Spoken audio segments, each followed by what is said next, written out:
Terima kasih Pak Moderator, Pak Satrio Panggut.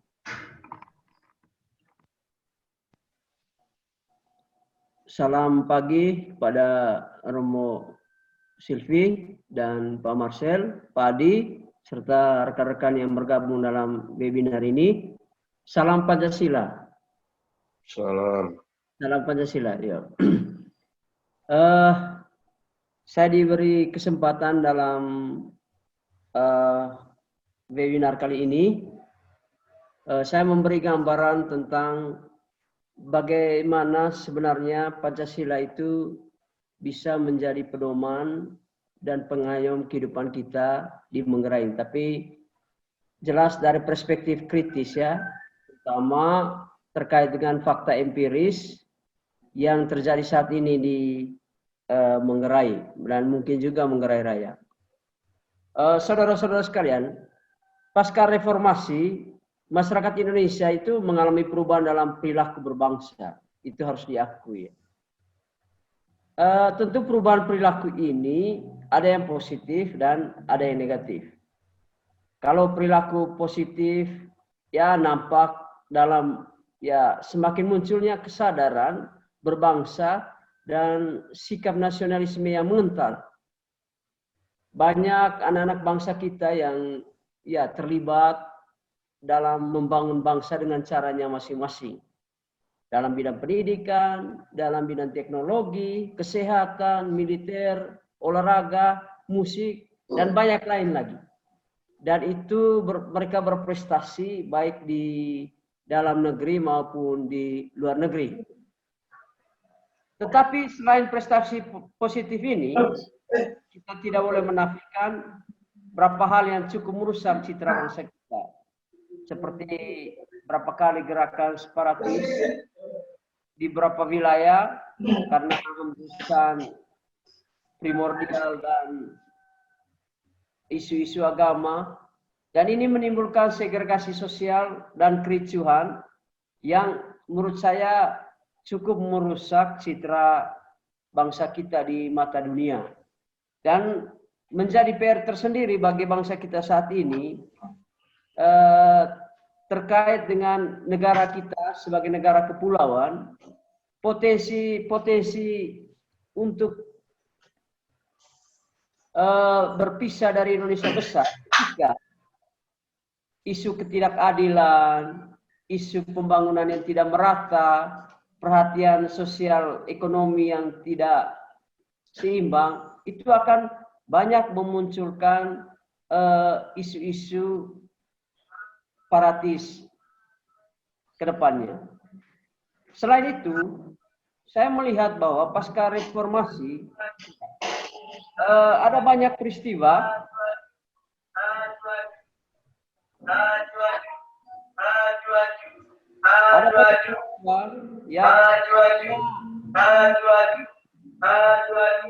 hak warga dan yang masih dihidupkan diperhatikan. Halo? Kita tidak terganggu.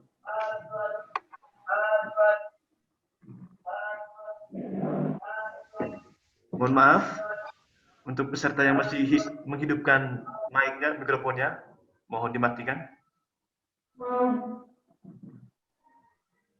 Baik, silakan dilanjutkan, Pak Mantu. Oh ya, terima kasih.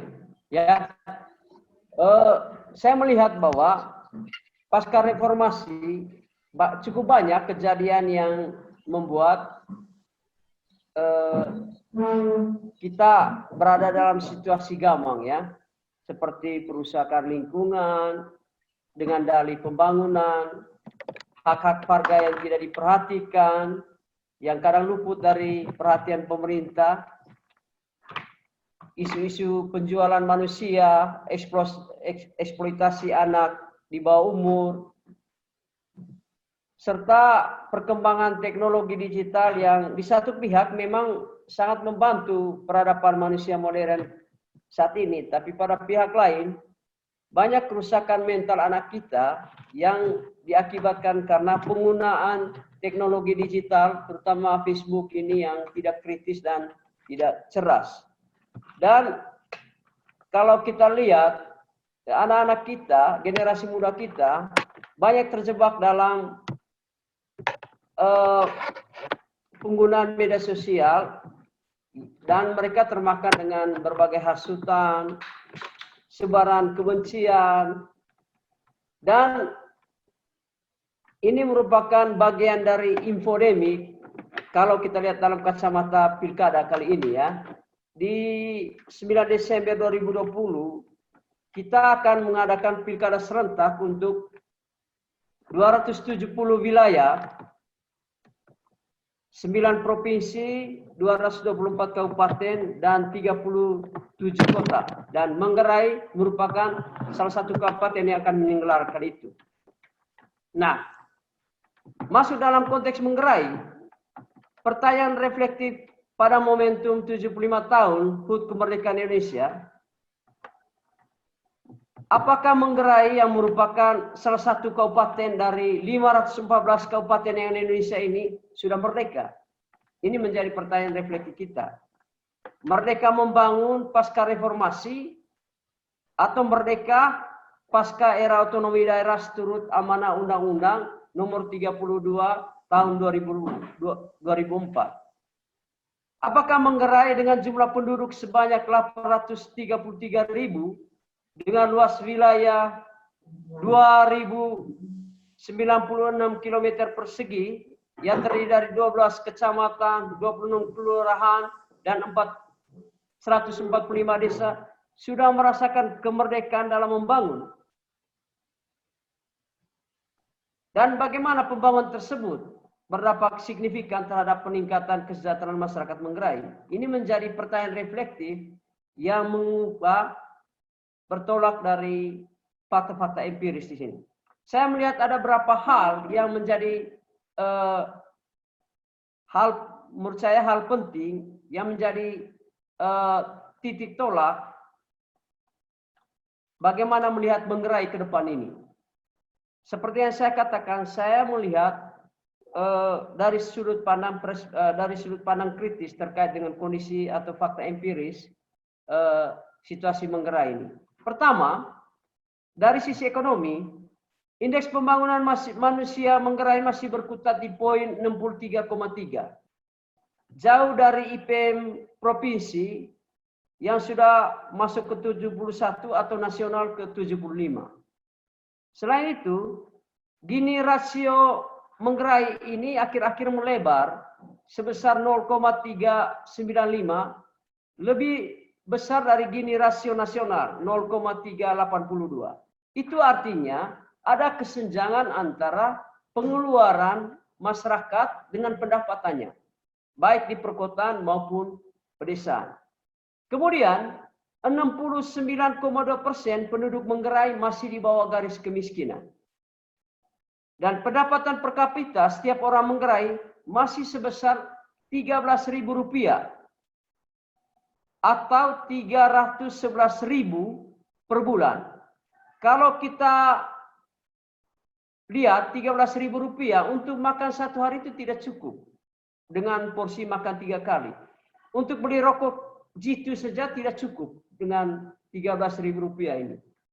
Kemudian pertumbuhan ekonomi kita masih di bawah pertumbuhan ekonomi nasional, yaitu 5,09%. Tidak seimbang dengan laju pertumbuhan penduduk kita yang rata-rata 1,50% per tahun. Artinya, ketika tingkat pertumbuhan ekonomi tidak sebanding dengan laju pertumbuhan penduduk, itu pasti akan menciptakan berbagai dampak, antara lain kemiskinan, pengangguran, dan dampak-dampak negatif yang lain. Kalau kita lihat pertumbuhan penduduk, laju pertumbuhan kita dilihat dari kelahiran bayi setiap tahun. Setiap tahun Manggarai ini ada 4.500 bayi per tahun. 4.500 bayi per tahun. Maka kalau tidak disiasati dengan baik, ya dari satu sisi positif kita akan mengalami demografi, bonus demografi, tapi di sisi lain justru bisa menciptakan kecelakaan dari sisi penduduk ketika kita tidak menyiapkan secara baik ya kemampuan-kemampuan yang berkualitas dari penduduk kita. Ya. Pertumbuhan ekonomi ini juga tidak dibarengi dengan terciptanya lapangan kerja. Data 2018, Badan Pusat Statistik menggerai dalam angka, jumlah pengangguran terbuka dari penduduk menggerai 15 tahun ke atas, menurut data Kompas 20 Februari 2022, sebanyak 5.134 atau 6,3% dari jumlah penduduk menggerai itu ya masuk dalam kategori menganggur. Dan sebagian besar itu adalah 50%-nya itu dari orang muda yang sebenarnya usia produktif 14 sampai 60 tahun. Ya. Dan untuk menggerai, ya 60% orang muda ada di desa yang kesehariannya bergelut dengan pertanian dan perkebunan. Itu dari fakta yang kita bisa lihat dengan kondisi kita sekarang ini. Kemudian dari sisi sudut perkembangan ekonomi, sumbangan pendapat asli daerah kita di tahun 2015 masih di bawah angka 1 digit, yakni 8,2% terhadap APBD atau sekitar 98 miliar ya terhadap APBD menggerai yang sekarang 2018-2019 itu 1,3 triliun. 98 miliar itu bisa disejajarkan untuk mengongkosi dua pembangunan dua jembatan. Ya. Padahal kalau kita lihat potensi kewilayahan kita benar-benar dimaksimalkan, maka sebenarnya itu bisa akan meningkatkan PAD kita dari pertanian, perkebunan, kehutanan, bahkan pariwisata. Ya. Menurut data BPS itu, kontribusi pertumbuhan ekonomi terbesar untuk wilayah menggerai itu 21,74% itu dari sektor pertanian, perikanan, dan kehutanan. Karena sebenarnya kalau kita mau membangun menggerai dalam konteks kekinian, maka perhatian kita itu pada leading sektor seperti ini, antara lain pertanian, perikanan, dan kehutanan ini. Itu dari sudut pandang ekonomi. Yang berikut dari sudut pandang kesehatan, catatan kritis kami adalah ya kita lihat ada berapa fakta empiris. Angka kematian bayi itu sebesar 12,30. Artinya dari 1.000 balita yang lahir ada 13 orang diantaranya yang tidak bisa merayakan ulang tahun ke-5 karena meninggal dunia. Kemudian angka stunting dan kekurangan gizi tahun 2019 berkisar 25-30%. Ini menjadi angka yang sangat tinggi secara nasional. Selain itu, angka kematian ibu dan bayi masih cukup tinggi di Manggarai. Dari 100 kelahiran, terdapat 3-5 ibu atau bayi yang berpotensi meninggal. Nah, selain data-data ini, juga masih ada data terkait dengan masih rendahnya perilaku hidup sehat dan bersih yang menyebabkan masyarakat Manggarai menderita penyakit menular dan tidak menular dan menjadi penyandang komorbid atau penyakit penyerta. Kalau misalnya masif penyebaran COVID-19 di Manggarai, maka kemungkinan besar banyak orang Manggarai yang akan menjadi korban karena penyandang komorbid ini, penyakit penyerta ini. Itu disebabkan karena perilaku hidup sehat dan bersih itu belum cukup kuat dalam lingkungan keluarga kita. Ya, misalnya merokok, minum, dan segalanya itu. Kemudian dari sisi pendidikan, salah satu yang saya lihat, mutu pendidikan kita juga belum cukup mumpuni. Ya, salah satu sebab ya, anggaran pendidikan dan alokasi APBD kita masih jauh dari amanah undang-undang yang 20% itu. Data 2018 saja, anggaran pendidikan kita masih 11,6% alokasinya. Karena itu menurut saya, ini menjadi fakta yang cukup miris ya. Karena kalau kita perhatikan, di mana-mana, ya mutu pendidikan itu justru menjadi perhatian kita semua, salah satunya dengan cara meningkatkan alokasi dana untuk biaya pendidikan. Kemudian yang berikut, dari sisi pelaksanaan demokrasi, seperti yang sudah disampaikan oleh Pak Satrio, moderator kita hari ini, bahwa dengan pilkada serentak ini, banyak hal yang mesti kita lihat secara kritis terkait dengan pelaksanaan demokrasi yang mungkin ya mudaratnya lebih banyak dibandingkan manfaatnya. Ya. Itu juga terkonfirmasi dengan konteks Manggarai saat ini. Data Bawaslu 2020, Manggarai merupakan salah satu dari 9 kabupaten di Indonesia dengan indeks kerawanan pilkada dengan kategori 57.21. Dengan indeks demokrasi yang masih rendah yakni sebesar 72,39 poin. Karena itu kita menjadi salah satu dari 9 kabupaten di Indonesia yang indeks kerawanannya tinggi. Ya, ini mungkin disebabkan karena barisan-barisan momentum pilkada yang terjadi kali lalu. Ya, ada politik balas dendam, ya. Kemudian dengan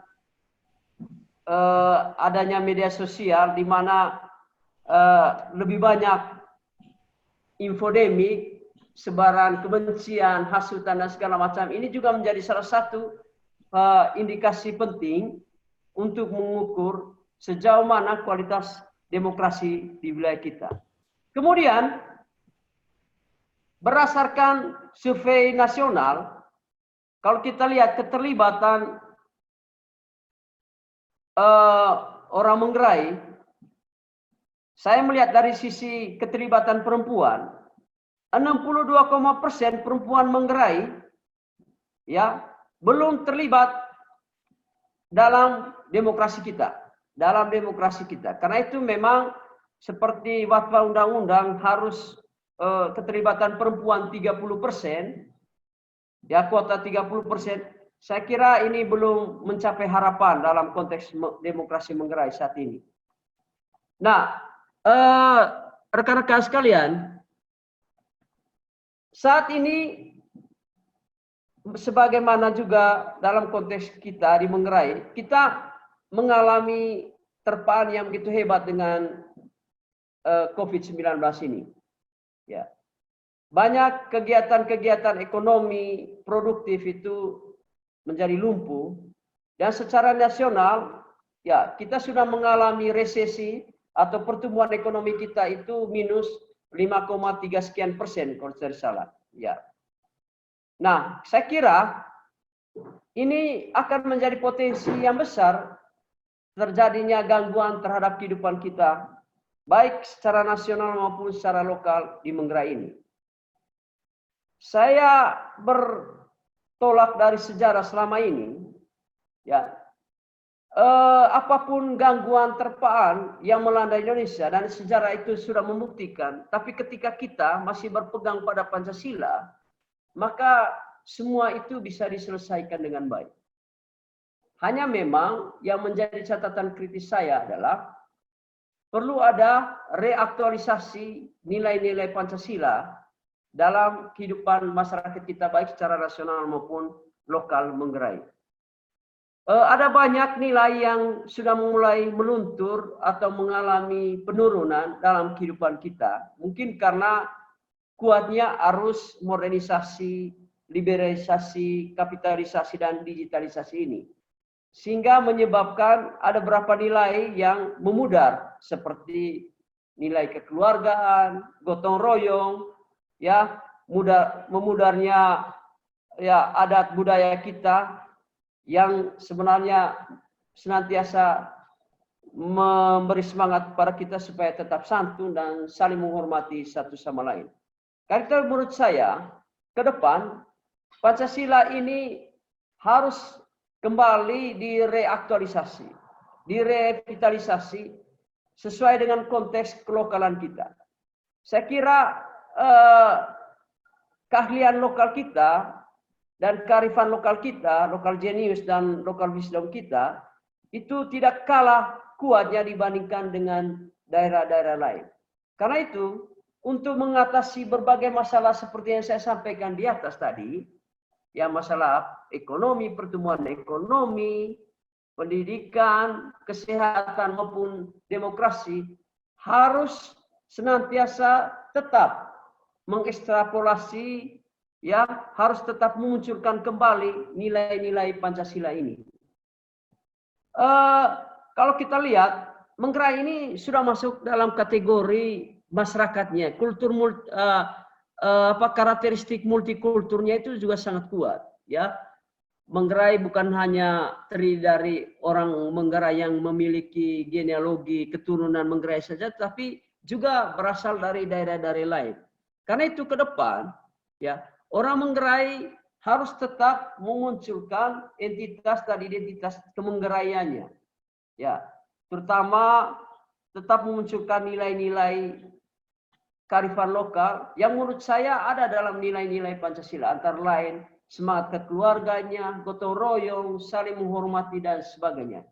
Nilai-nilai ini harus dibangun dan menjadi perekat, ya, perekat untuk bisa tetap menjalankan kehidupan secara baik dan benar di masa-masa mendatang ini. Nah, hal lain yang menurut saya perlu menjadi perhatian adalah di era otonomi daerah sekarang ini, ya memang pemerintah dan masyarakat kita dituntut untuk menjalankan kehidupannya secara baik dan benar. Tapi perhatian saya lebih pada bagaimana pemerintah ini menjalankan sistem pemerintahnya dalam spirit clean and good governance ini, ya, kepemerintahan yang baik dan bersih. Dengan memperhatikan tata kelola pemerintahan yang dijalankan secara adil dan merata di segala lini, baik di daerah perkotaan maupun di perdesaan.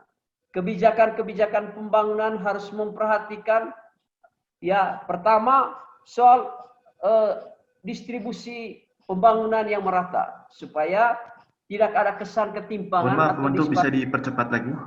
Ya, sedikit lagi. Ya, disparitas antara pembangunan di daerah perkotaan maupun daerah perdesaan. Yang kedua, ya, tata kelola pemerintahan itu harus benar-benar menjalankan regulasi yang adil untuk setiap orang, untuk setiap masyarakat.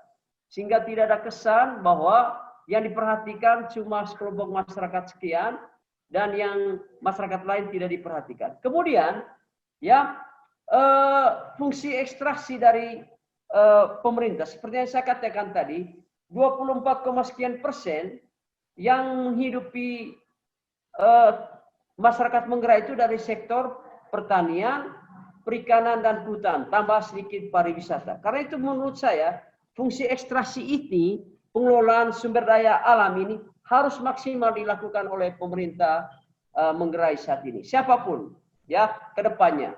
Nanti 9 Desember kita akan tahu siapa yang akan menjadi pemimpin berikutnya.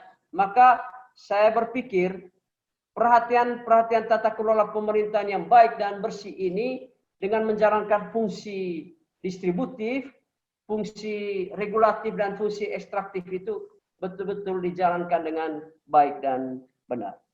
Saya kira sekian dulu dari saya kembalikan ke moderator.